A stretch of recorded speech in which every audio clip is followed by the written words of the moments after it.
Good evening. Today's daf is daf Ayin Aleph. We are going to begin daf Ayin Amid Aleph, Amid Beis, the last line, Amar Rabbi Chama bar Chanina. So the Gemara, Amar Rabbi Chama bar Chanina, he says like this, K'shakadosh Baruch Hu, when the Eibishter, Mitar Shvatim, when the Eibishter Mashiach comes, is going to purify the tribes. In other words, he's going to clarify the yuchsin of each person, of each shevet. Shifter Shalevi Mitar Tchila, he's going to purify the tribe of Levi first. Shenemar, as the pasuk says, Vayeshem mitzaref mitar kesev etiras bnei Levi v'zika goisim kazov v'cha kesev v'yolei magishe mincha b'tzedakah. The Torah says, and he shall sit as a refiner and purifier of silver. He shall purify the sons of Levi and purge them as gold and silver, and there shall be they that shall offer to the Hashem offerings of the righteous. So it says that b'Yemei Mashiach, it says that Shevet Levi, which is the Kohanim, the pasuk says that when the Eliyahu Navi, in regards to the Malach, Hashem is going to send B'achas Hayamim, it says that Vayoshem Mitzaref and Mitar Sekesef it tears Bnei Levi, and then in the way of a Zika Goyisam first the Levi. Okay, Amri B'Shum Levi says Kesef Mitar Mamzerim, money purifies Mamzerim. What does that mean? Money causes rich Mamzerim to become assimilated with Yidin of who have yuchsin, since other families marry them despite the fact that they have problems with their yichus. So kesef mitar mamzerim. Shenamar, as the pasuk says, vayeshem mitzaref mitar kesef. He shall sit as a refiner and purifier of silver, which teaches us that silver purifies them. My magisha mincha b'tzedakah. What is the end of the pasuk by saying that they shall offer to Hashem offerings in righteousness?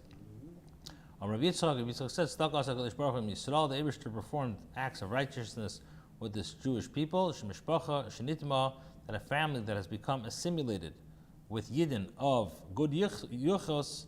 So what happened? The Eibishter made it stuck as nitma. They are assimilated. In other words, they are not removed from the shevet, despite that they themselves have flawed yuchos, because since they were nitma, they were assimilated. Hashem just left it. Gufa. Now, with regards to the matter itself, the yuchsin of the Yidden in various lands, Amr Yudam Shmuel. So he says like this: Kol ha'arotzos Isa l'Eretz Yisrael. In regards to yuchsin of residence, all lands is like Isa, is like dough compared to that of Eretz Yisrael. Because as we know, in Eretz Yisrael, the yuchsin is much more, they're much more on top of yuchsin there. There's not a lot of. In regards to other Aratzis, Eretz Yisrael is much better. Now, Eretz Yisrael, Yisrael Bavel, as we learned yesterday, that Bavel, a dough. So we said the dough is like a mixture of a bunch of things. So in regards to other Aratzis, the Yuchsin is very complicated. In regards to Eretz Yisrael. In regards to Eretz Yisrael, Yisrael Bavel has better Yuchsin. Why? Because we learned yesterday, Ezra Sefer, he forced all the people that have issues with their Yuchsin, he only left Hamid Chachamim in Bavel, and he forced everybody to go with him to Eretz Yisrael. It's a machlekes if he forced or they came on their own. Akapanim, Eretz Yisrael, Isla Bavel. Now, Bimei Rebbe, Bikshu Lasis, Bavel, Isla Eretz Yisrael. In the days of Rabbi Danasi, they wanted to establish the Yuchsin of Yidin in Bavel as an Issa related to that of Eretz Yisrael. In other words, the people of Eretz Yisrael wanted their Yuchsin to be considered superior to the people of Bavel. So that if people from Eretz Yisrael would want to marry people from Bavel, they would have to investigate the Yuchsin of Bavel. Now, Rabbi Yehuda Anasi, who was descended from Hillel, and he was from Bavel, so he said, he says that are you placing thorns between my eyes? You want to insult me? I'm from Bavel. So he says, if you wish, Rabbi Chanina bar Chama will join and explain it to you. Now, Nitbol Imoyim Rabbi Chanina bar Chama, he joined them, and Amar Lahem, he said to them, Kach Mukublani, I have a tradition, Rabbi Shumol, Rabbi Yesi, Shomer Shem Aviv, Kol Aratzis Isla Eretz Yisrael, that all the Aratzis are Isa Legab Eretz Yisrael, and Eretz Yisrael Isa Lebavel. Okay. Furthermore, the Gemara says with regard to the same issue, B'meir Pinchas Bikshul Asis B'chol Isa Eretz Yisrael. In the days of Pinchas, they sought to establish the Yuchsin of Bavel as Isa, regards to Eretz Yisrael. So Amar Lahem La'avoda, he said to the servants, Kishani Omer Shnei Dvarim B'Beis HaMedrash, Taluni Barisi Virutzi. He said to the servants, so he said like this, when I come into the base medrash, he says like this, he said to the servants, when I have said these two statements in the base medrash, pick me up on a stretcher and run, so that nobody's going to attack me, nobody's going to ask me any questions. So when he entered the base medrash, he said, first he says, Ein shchita l'uf min haTorah. He says, shechting of a bird is not obligatory mid the Eiraisa. So he wanted to make him very, he wanted to get the students' attentions. Adi Yosvi v'kol ma'nuba, when they were sitting and scrutinizing this halacha, he said to them, Kol haratzis Isa l'Eretz Yisrael, that Yuchs and residents of lands is Isa l'Eretz Yisrael, Eretz Yisrael Isa l'Babel, and Isa and Eretz Yisrael is Isa l'Babel. Natlu bar Isa v'Ratzu. So what happened? His servants picked him up on a stretcher and they ran. So Ratzu acharav v'le'higil. So those who were in the base medrash pursued him and they could not catch him. Nevertheless, they sat and examined the yuchsin of various families in order to determine whether, in fact, the yuchus of residents of Eretz Yisrael was problematic, until they reached powerful families, and then it was dangerous to accuse them of yuchsin to their power, and they withdrew from their inspections. Rabbi Yochanan says, Heichla. He says like this. Rabbi Yochanan says like in the Lashon Shua, Heichla, by the sanctuary, Heichala or Heichla, B'yodeinu, it's in our power to reveal the identity of the family that has a flawed yuchsin. Aval ma'aser sharigdei la'ader nitmu ba. What can I do as the greatest of the generations are assimilated into it? Savla Rabbi Yitzchak. So he says, I don't want to reveal the names. So the Gemara says Rabbi Yochanan holds in according to the opinion of Rabbi Yitzchak. Rabbi Yitzchak, he says, he says a family that has been assimilated remains assimilated, and one should not reveal their... Which is a chesed. Yeah, which is a chesed to the people. Will eventually clear them out. Yeah, can you imagine if the Eibishter now is going to start being Beidik, all the flawed status, we're all in trouble.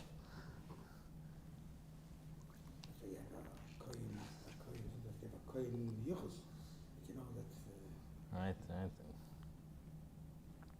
Amar Abaya says, we learned also in a Mishnah in Edius.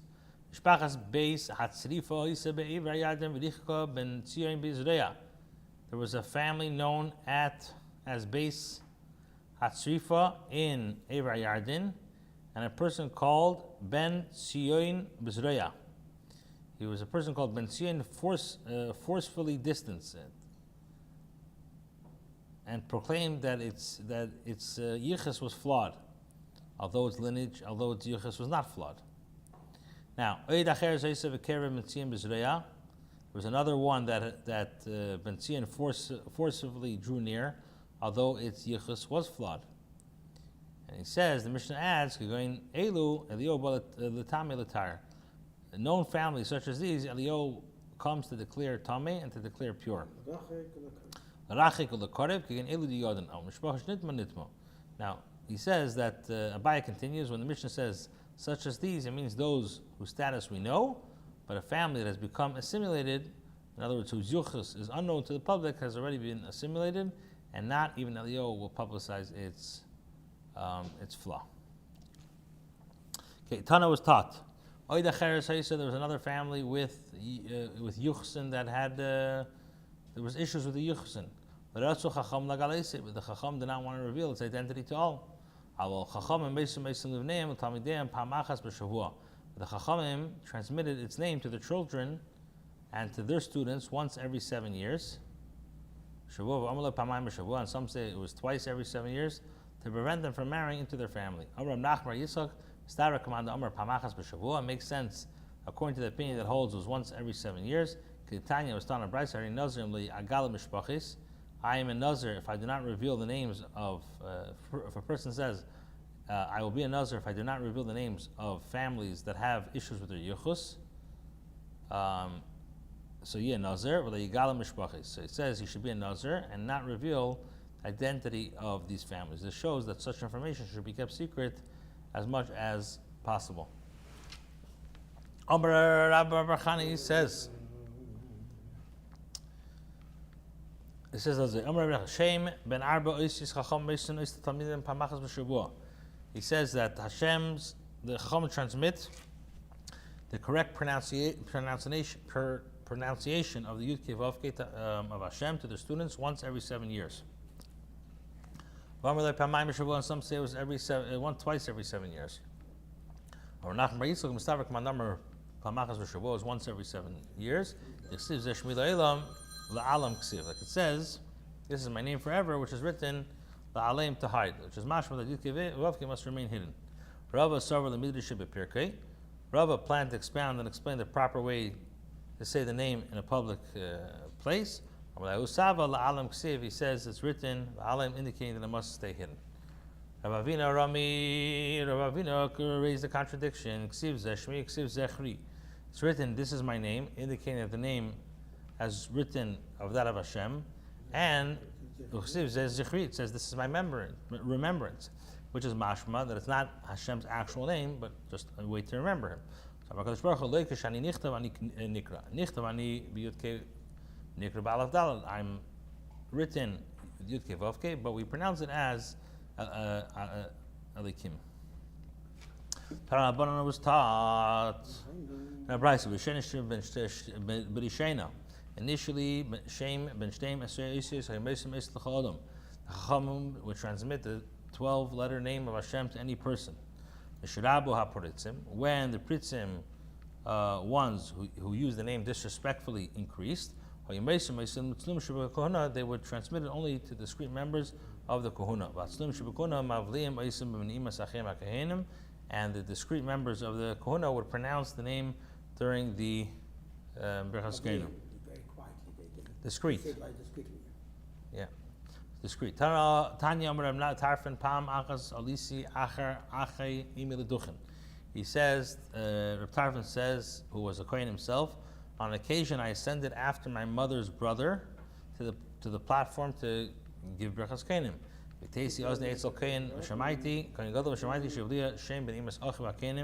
And I inclined my ear near to the Kohen Gadol, and I heard him conceal the name during the sweet melody of the Brachas Kohenim. Amar Rabbi Yehuda, Rabbi Yehuda says, Amar Rav Shem ben Arba'im Shtayim Oisis and Mesim Mesim Lemishu Senu Ba'anav. The 42-letter name of Hashem may be transmitted only to one who is discreet and humble. Ba'im B'chatzi Yamav, and stands at least half of his life in Ikayas, he doesn't get angry. Ba'im Mishtaker, and he does not get drunk. Ba'im Ma'amid Al-Midasim, and does not insist upon his rights, but is willing to yield. There's no concern that such a person may reveal a name in a fit of anger or drunkenness. And anyone who knows the name, is careful and guards it purely. So he's beloved, and and he's treasured below. And the fear of him cast upon his creatures, and he inherits 2 worlds, both of them. Omar Shmuel Mishmei the Sava. Shmuel says the name of the certain elder. Bavel Becheskas Ksheday Medes. A family in Bavel has a chazaka status of he has good yuchsin. Till it becomes known to you in what way his yichus is flawed. Now, Shara Rotses, when it comes to other lands, Becheskas Pasal named this, it has a chazaka that they have flawed yichus. Until it becomes known to you in what way it was rendered unflawed. Eretz Yisrael muchzak lePasal. As for families in Eretz Yisrael, Eretz Yisrael muchzak lePasal. As far as for families in Eretz Yisrael, one who has a chazaka status of flawed yuchus is a flawed lineage, and muchzak leKosher, whereas one who has a chazaka that he has good yuchus, kosher is kosher. So the Gemara says, "Hagufa kasha." This itself is a question. Amis muchzak lePasal. You're saying that if you have a chazaka, it's pasal. Hastama, but if there's no chazaka, it's kosher. Well, other time, then you say muchzak lekosher. If it's a chazaka lekosher. Hastama pasal. So make up your mind. I'm Rav Yehuda bar Tachlif Mishmei Rav Lei kasha. It's not a question. Kan la si isha, kan la hitzi ish miyadei. Here, the final case is referring to marrying a woman to him. Halacha is that the family with no chazaka status requires investigation before one of them marries. There in the other cases referring to the based on removing a woman from him, the husband is not forced to divorce her unless it has been proven that they may not be the husband is not forced to divorce her unless it has been proven that they may not remain married. Rabbi S says, Kol shesichose bebavel, anyone whose speech is bavel, anyone who speaks the Babylonian language with a Babylonian accent, masila ishe, is allowed to marry a woman without having his yichus examined.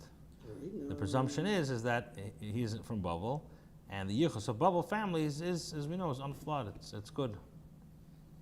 Now, the Gemara says, nowadays when there's swindlers who may speak the Babylonian accent in order to avoid scrutiny, so then chashina, we're concerned, even those who speak like Babylonians, we have to be worried. So the Gemara says, Zeiri, who was a Babylonian, was avoiding Rabbi Yechon, who was from Eretz Yisrael.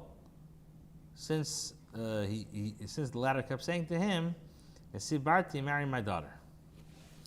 So Nachama, the Zeiri, who was from Bavel, was avoiding Rabbi Yechon, who was from Eretz Yisrael, because Rabbi Yechon kept telling him, "Marry my daughter." Yom echad have a ka'azli ba'orcha, matu le'urkama demaya. So one day, when they were walking along the way, they arrived at a large puddle of water, and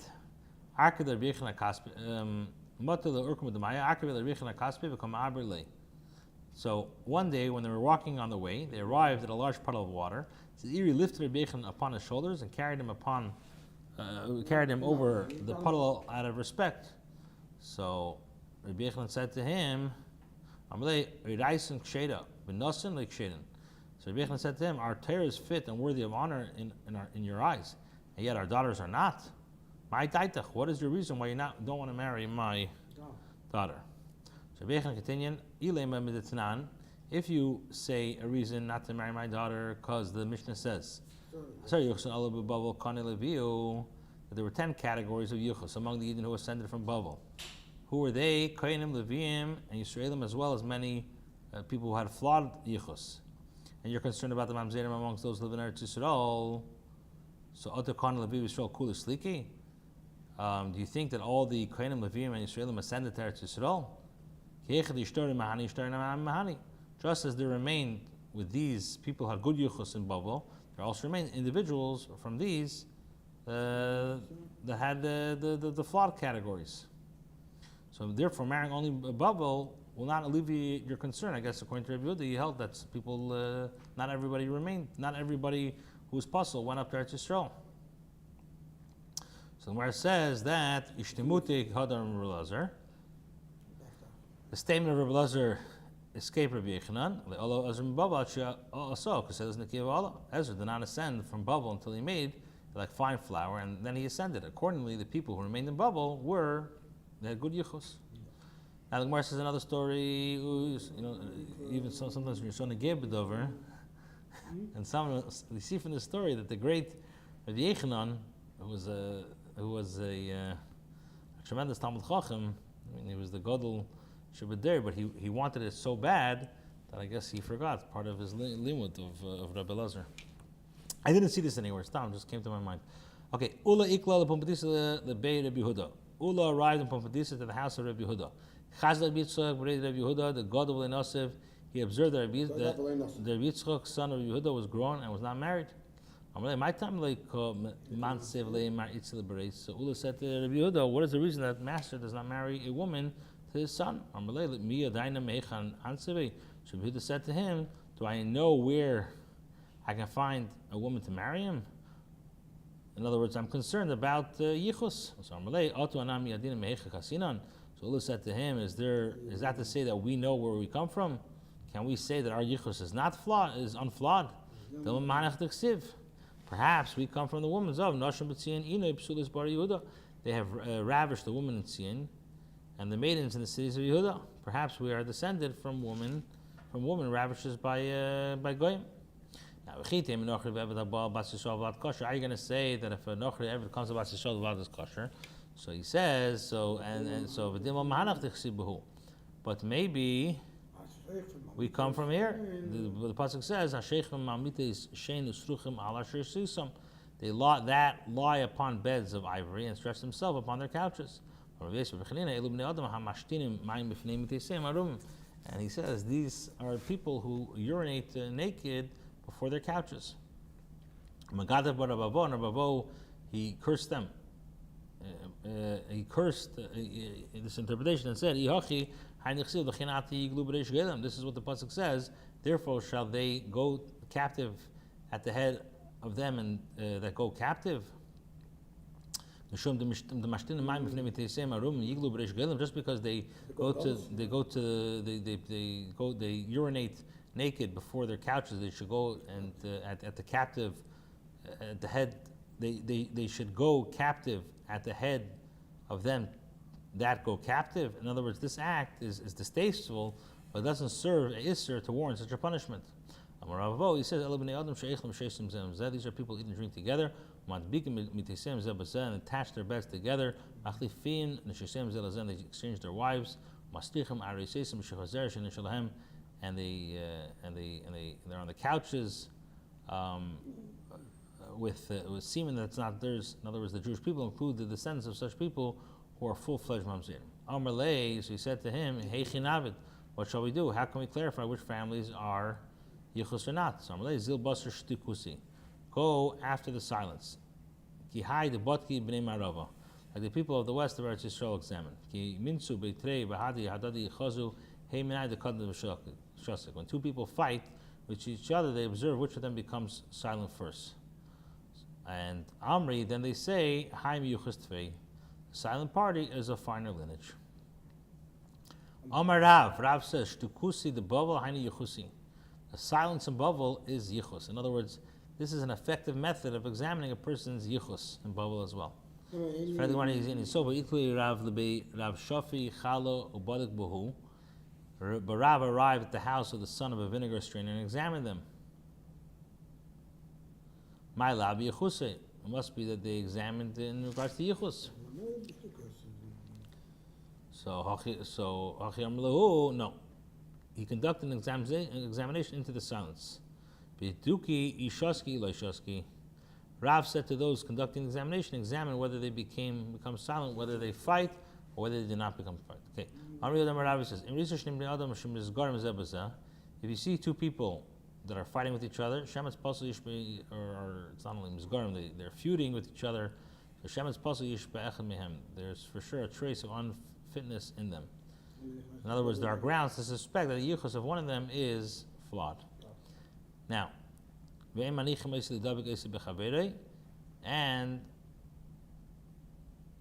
the one that one is prevented from Hashem from joining the other through marriage, and that leads them to fight with each other. If you see two families that are feuding with each other, there's for sure a trace of unfitness in one of them. And Hashem, and that family is prevented from Hashem from joining the other.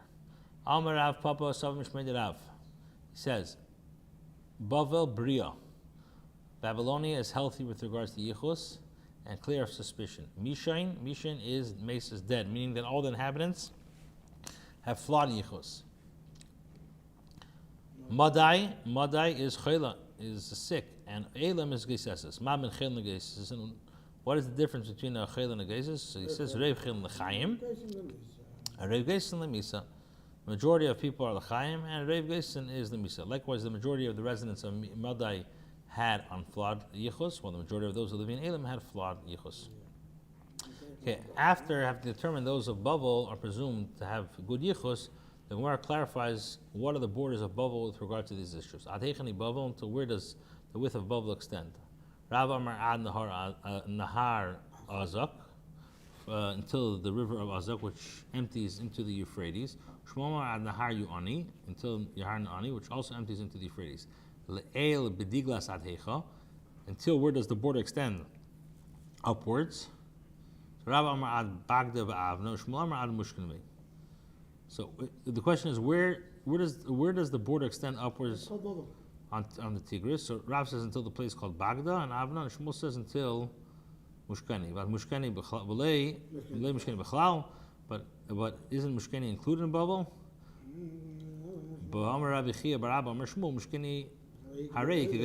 It says that Mushkani is like exile, meaning it's like Pumbedisa in central Bavel with regard to Yuchas.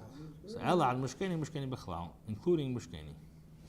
Okay, How far does the border extend downwards, meaning southwards of the Tigris? Or Shmuel until the lower Pampamaya. Taita Pamaya Havian. The Marakamas, there are two cities called Pamaya. Chadila, one the upper one, one of the lower words. In terms of Yichus of the residents, one is kosher, one is puzzle. But Chadil Parsa. And the other, and they're separated by distance of a parsa. And they're particular with regard to one another. The residents of the two cities avoid each other to the extent that the Meshla Adadi, they don't even lend each other fire to prevent them from developing closeness of each other. And what's your simon to remember which is which? The Psulta Hadim Shtais Mishnisa. The unfit one is that one that speaks the Mishnah. Mishnah is considered dead with regards to the lineage. Like the, yeah. How far does the border extend upwards, meaning northwards? Rav says Ad Akra de Tulbankini. Shmuel Amar is Ad Gisha de Pras until the bridge over the Euphrates. Rabbi S Amar Ad Mabarta de Gizma until the crossing of Gizma. Lai Tabai with Temer Yosef Ad Rav. Abai would curse, and some say it was Yosef would curse one who ruled in accordance with the opinion of Rav, as he held that Rav extended the border far too north. Gemara is puzzled by the statement. Ad Rav Lai Ad Shmuel Lai. Why did he curse only Rav and not Shmuel? In other words, according to him, the bridge of the Euphrates is further north than the fortress of Talbot-Kuni. So, Ella Loyet Ad Rav Kol Shekin Ad Shmuel. No, for sure not Shmuel. We say Leim Ad Rav Loyet Al Shmuel Loyet V'Gishta Debei Parta Latatoi Havekoi, which means that he did not curse one who ruled in accordance with the opinion of Shmuel, and the bridge over the Euphrates actually stood lower down, farther south. At times the bridge was the south, and I agree that it was in Babel. So a little bit more. Va'inahu Dalid Parsoi, and it's only now that the Persians moved the bridge further upwards. Rabbi says to Rabbi Yosef, the Hagi said the Prasat Hecha, until where does the border extend on the western side of the Euphrates? He said, what are you thinking? Why do you ask this question? Mishum Birim is due to the town of Birim. Even those of pure lineage who lived in Pumbedisa marry women from Birim, which demonstrates that the residents of Birim are presumed to have unflawed yichus. Okay, that's it.